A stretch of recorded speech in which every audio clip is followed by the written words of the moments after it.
Nandamuri నటసింహం Balakrishna lead రోల్లో తెరకెక్కిన latest movie Daaku Maharaj Sankranti కానుకగా ఆదివారం ఈ సినిమా థియేటర్లలో విడుదలై ప్రభంజనాన్ని సృష్టించింది.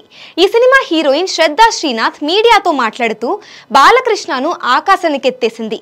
ఎన్నో ఏళ్ల నుంచి సినీ పరిశ్రమలో ఉన్నాను. నేనొక బిగ్ స్టార్ని అనే అహం బాలకృష్ణ గారిలో కొంచెం కూడా ఉండదు. సెట్స్లో అందరితో సరదాగా ఉంటారు. తనకంటే చిన్న పెద్ద అని తేడా లేకుండా దర్శకుడికి ఆయన ఎంతో గౌరవం ఇస్తారు. సినిమా కోసం దర్శకుడు ఏం చెప్తే అది చేయడానికి ఎప్పుడూ సిద్ధంగా ఉంటారు. నేను ఇప్పటి వరకు కొన్ని విభిన్న సినిమాలు చేశాను. అయితే ఈ చిత్రం మాత్రం ఒక పూర్తి ప్యాకేజ్లా ఉంటుంది. ఇలాంటివి నేను ఎప్పటి వరకు చేయలేదు. కామెడీ, యాక్షన్, ఎమోషన్ అన్నీ ఉంటాయి. పైగా బాలకృష్ణ గారి సినిమా అంటే ఎక్కువ మంది ప్రేక్షకులకు నా ప్రతిభను చూపించే అవకాశం ఉంటుందని శ్రద్ధ చెప్పుకొచ్చింది. నటిగా ఈ సినిమా నుంచి ఎంతో నేర్చుకున్నాను. ముఖ్యంగా ఇందులో డైలాగులు కరెక్ట్ మెజర్లో ఉంటాయి. డబ్బింగ్ చెప్పడానికి ఎక్కువ సమయం తీసుకున్నాను. ప్రతి డైలాగ్ మీద ఎంతో కేర్ తీసుకొని డబ్బింగ్ చెప్పించారు అని డాకు సినిమా హీరోయిన్ సంబరపడిపోయింది.